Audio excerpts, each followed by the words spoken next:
Assalamualaikum warahmatullahi wabarakatuh. Alhamdulillah, alhamdulillahi rabbil alamin. Assalatu wassalamu ala asrafil anbiya'i wal mursalin, Sayyidina wa maulana Muhammadin. Ashhadu an la ilaha illallahul malikul haqqul mubin, wa ashhadu anna Muhammadan abduhu wa rasuluh sadiqul wa'dal amin. Allahumma salli wa sallim wa barik wa karim azanul nabil karim, ihdinil lazi min jamalika wa innal lazi fin jalalika wa innahu fin kitabika. Allahumma salli wa sallim wa barik wa karim ahzanul nabil karim, ya wattahirin wal mujahidina, amma ba'du. Ibadallah wa ittaqullah. Bersyukur kita kepada Allah dengan mengucapkan alhamdulillahi rabbil alamin atas segala karunia, limpahan rahmah dan hidayahnya, serta dengan izinnya juga kita dapat menjalankan amanahnya, beramal dan beribadah zahir batin dunia dan akhirat. Bersalam kita tidak akan pernah kita lupakan.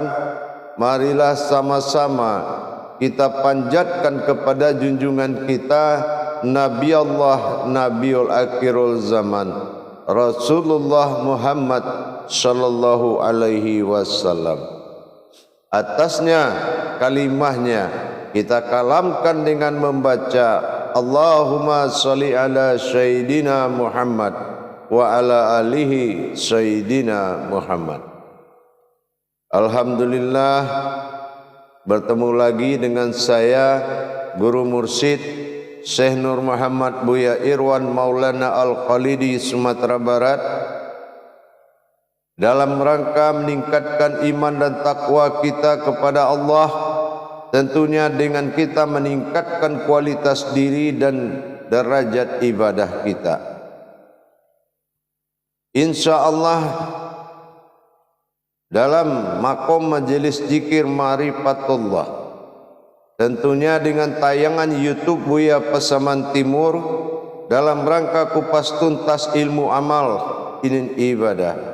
Hakikat iman dan ibadah ini adalah sangat menentukan kekuatan, derajat dan hidayah terhadap sebuah ibadah. InsyaAllah dalam pertemuan ini saya akan berbagi wawasan tentang hakikat bertuhan, yaitu berprasangka dalam kodratnya Allah Subhanahu wa ta'ala. Dalam rangka menetapkan hakikat-hakikat ketuhanan dalam diri, perlu kita memiliki suatu isyarah atau petunjuk. Mana yang dikatakan isyarah atau petunjuk? Inilah berprasangka kita pada kodrat-kodrat Allah yang tiga di dalam diri. Sesungguhnya kodrat alif itu ada tiga di dalam diri. Ada yang dikatakan A, I, dan U. Nah, kodrat alif pada Adam, kodrat alif pada Ahmad, dan kodrat alif pada Allah. Ini adalah sebuah isyarah, sebuah petunjuk, yang mana dikala kita kehilangan daripada suatu pedoman, maka kita akan kehilangan daripada sebuah ibadah, kehilangan sebuah amaliyah apabila petunjuk itu tidak hayat di dalam diri kita. Apa yang dikatakan isyarah A, I, U? Kita ingat alif, harkat A halif pada barkah I dan halif pada domah U. Ini adalah hakikat. Apa yang kita katakan hakikat? Isyarah itu adalah petunjuk, sir. Kalau memang sirnya datang, berprasangka Allah pada Adam, artinya akan datang suatu isyarah atau petunjuk yang mana lahutnya mempertunjukkan, yaitu dikala itu kenapa kita merasakan kecintaan kepada zahir kita. Nah, ini hanya dimiliki orang-orang yang telah wujud Allah pada batinnya dan mawujud Allah pada rohaninya dan berkodrat wujud Allah pada nuraninya. Ini adalah zahir batin yang telah dikendalikan oleh batin Allah bernama sebuah diri hakikat. Kalau kesempurnaan itu sudah ada, maka isyarah daripada alif yang dikatakan Adam, Ahmad dan Allah akan memberikan isyarah atau lahud atau petunjuk. Mana petunjuk dari getaran itu? Nah, ini yang berprasangka. Jadi kalau kita berprasangka bukan artinya berpraduga. Kalau berpraduga itu beda dengan kita berprasangka kepada Allah. Jadi berprasangka kepada Allah adalah isyarah, yang mana kedudukan artinya dikala kedudukan Allah sirnya mawujud pada jasad atau Adam, kodratnya Adam, menandakan kecintaan kita harus ditingkatkan kepada keduniaan. Bertajali Allah kepada rasa sirnya, cintanya kepada keduniaan kita, maka kita harus mengimani dunia-dunia yang akan kita hadapi dengan zuhud dan qanaah, dengan apa adanya dan hidup sederhana. Maka dia telah berbahasa zuhud dan qanaah apabila getaran Allah itu muncul kepada suatu kodrat zahir. Ini kodrat daripada Adam. Tapi kalau isyarahnya jatuh kepada kodrat daripada Hi atau hayat I, maka kecintaan kita tiba-tiba kepingin beribadah. Berarti Allah ingin disembah, Allah ingin dijunjung, Allah ingin dimuliakan. Maka datanglah petunjuk daripada isyarah I atau dikatakan dengan hayat. Tiba-tiba dalam satu keadaan kita datang rasa kepingin beribadah, kepingin berzikir, kepingin solat, kepingin tawaduk, kepingin tafakur, tadzakur, takharub dan lain sebagainya. Yang ketiga,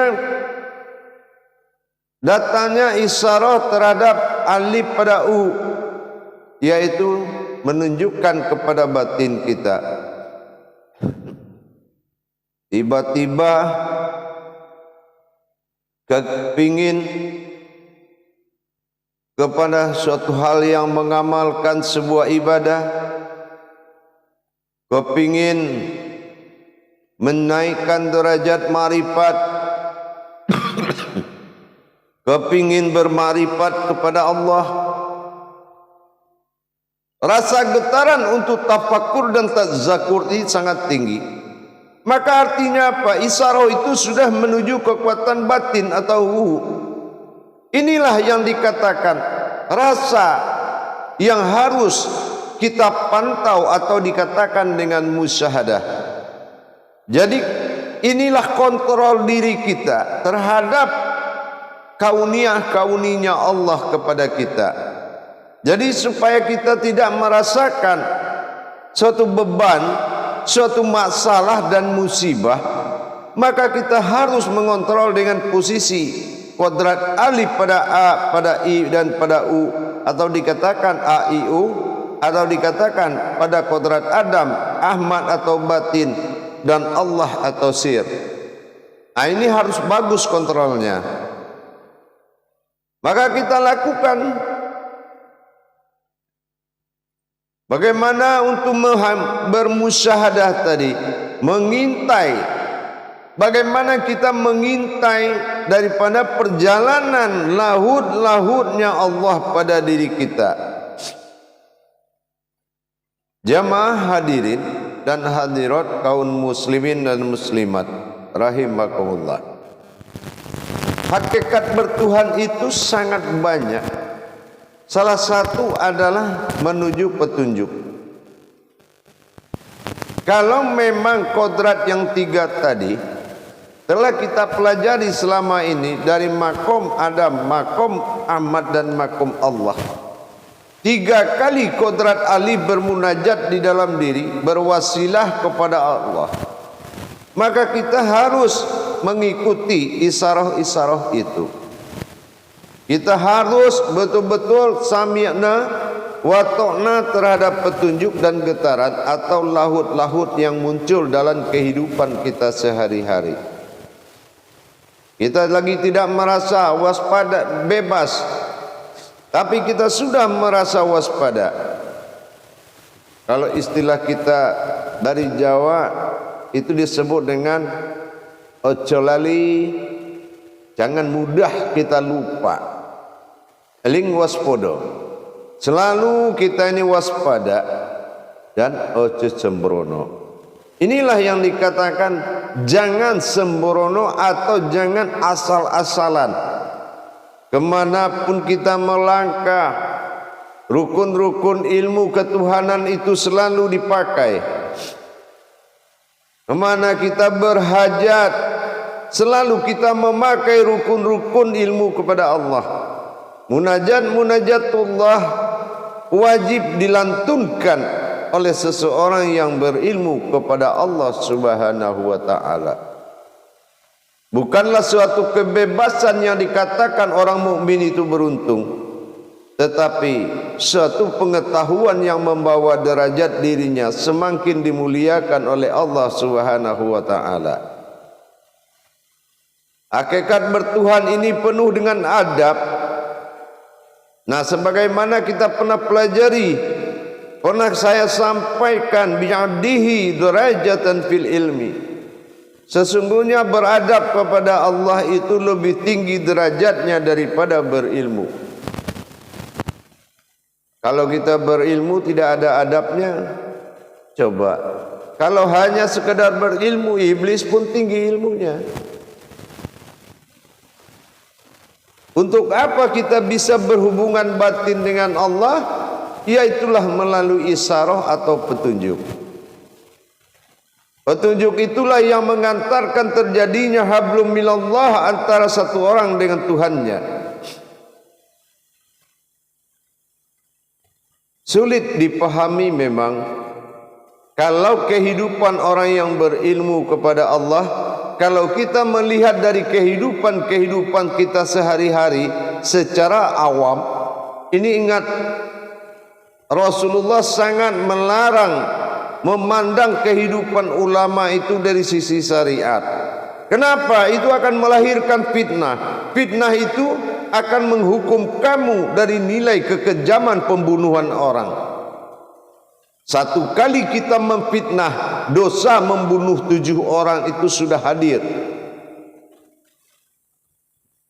Jangan ukur dirimu dengan kemampuanmu, tapi tundukkan kemampuanmu di atas aturan Allah. Inilah yang dikatakan hakikat bertuhan. Di dalam kehidupan sehari-hari, hakikat bertuhan itu harus mengendalikan diri yang hakikat. Jangan mudah kita berjalan tanpa isyarah. Jangan mudah kita berpergian tanpa firasat. Jangan mudah kita menilai tanpa hati berkata. Ittaqu firasatal mu'mini fa innahu yanzuru binurillah. Takutilah olehmu firasatmu, sesungguhnya firasat itu datang daripada aku. Tapi dengan catatan binurillah. Kalau memang batin itu telah hidup di dalam qalbimu, maka firasat itu benar-benar binurillah, datang daripada cahayanya Allah. Hadirin jamaah kaum muslimin dan muslimat rahimakumullah. Banyak sekali kita menghadapi sesuatu yang kita tidak suka. Kenapa? Kita di situ akan dilihat oleh Allah. Apakah kamu menyukai kepada hal yang tidak aku suka? Atau kamu tidak suka dengan apa yang aku suka? Inilah orang yang tidak melihat musyahadah dirinya. Dia tidak merasakan getaran bahasa Allah dalam hayatnya, dalam batinnya, dalam rohaninya.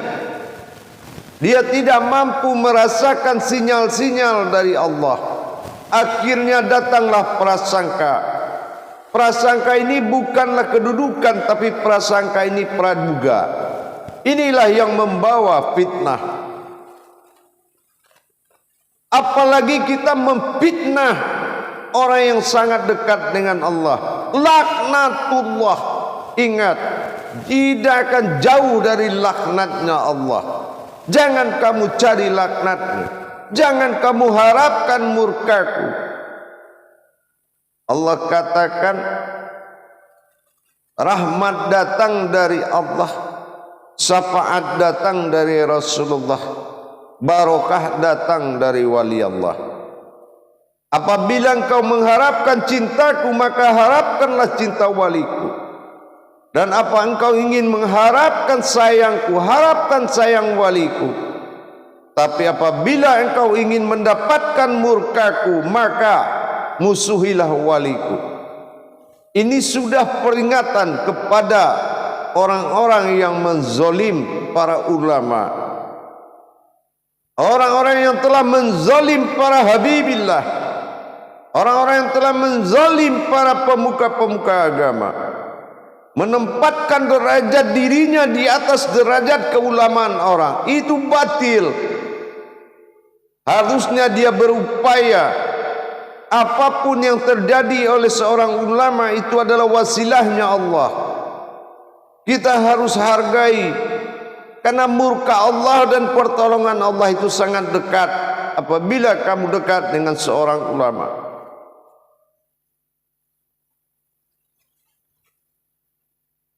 Begitulah yang dikatakan dengan kedudukan atau prasangka.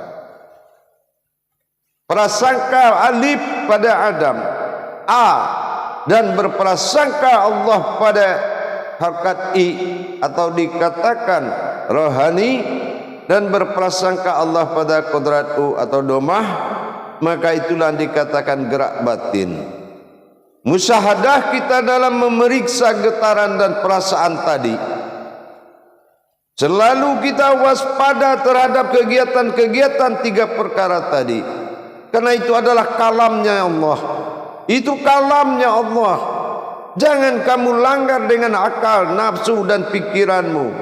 Sesungguhnya itu adalah petunjuk untukmu. Itulah isyarah yang muncul getaran pada jasad, getaran pada rohani, dan getaran pada rabbani atau batin.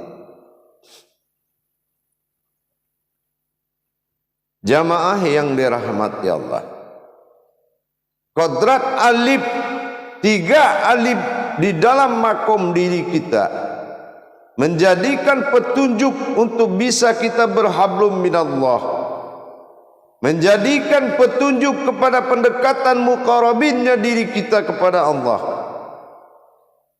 Kalau kita sudah benar-benar la mawjudun illallah, dan kemanapun kita bepergian, wa huwa ma'akum aina ma kuntum, benar-benar kita selalu di dalam kediaannya.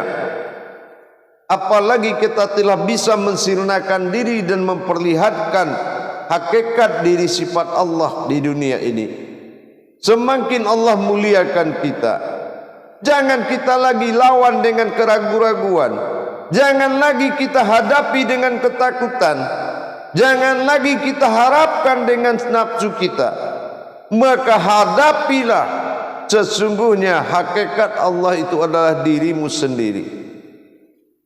Tidak ada daya upaya menghadapi kebatinnya Allah atau billah. La haula wa la quwata illa billah.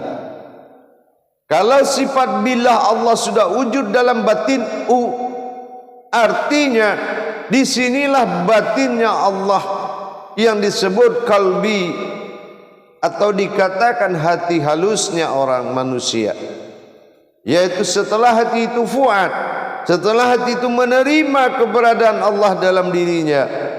Wa fi anfusikum afala tubsirun. Bagaimana bisa kita mengadakan ma'rifatullah kepada Allah kalau hati kita belum tunduk kepada Allah? Bagaimana bisa Allah buka hijab pengetahuan untuk kita kalau kita hanya merasa ingin tahu, tapi bukan kita mencari Allah? Berilmu juga begitu. Tidak ada jaminan orang berilmu itu akan beribadah. Tapi kalau sudah dia mencintai ibadah, otomatis dia sudah pasti berilmu. Jamaah yang dirahmati Allah, kaum muslimin dan muslimat rahimakumullah, kita selalu bermusyahadah, kita selalu waspada dengan menyaksikan dan merasakan getaran 3 alif itu di dalam diri kita. 3 hayatnya Allah tadi. Selalu kita menjadi prasangka yang baik, selalu kita berprasangka kepada petunjuk Allah. Insya Allah kita akan selamat dunia dan akhirat. Bagaimana dengan kondisi kodrat sesuatu ketuhanan dalam diri? Nasibmu adalah Allah. Makanya Allah tidak merubah nasib seseorang, melainkan seseorang itu yang ingin merubahnya. Kenapa? Nasib manusia adalah wujudnya Allah dalam batin. Setelah nyata Allah ada ki sultanil azim wa zilmanil kadim wa zil wajil karim, maka nyatalah pertolongan Allah setelah dia berani menyatakan al-malikul haqqul mubin.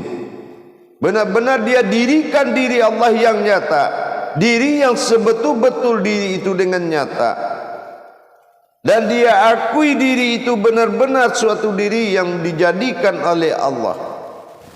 Dan itulah kendali yang harus dia selalu hadapi bagi orang-orang yang bermujahadah kepada Allah.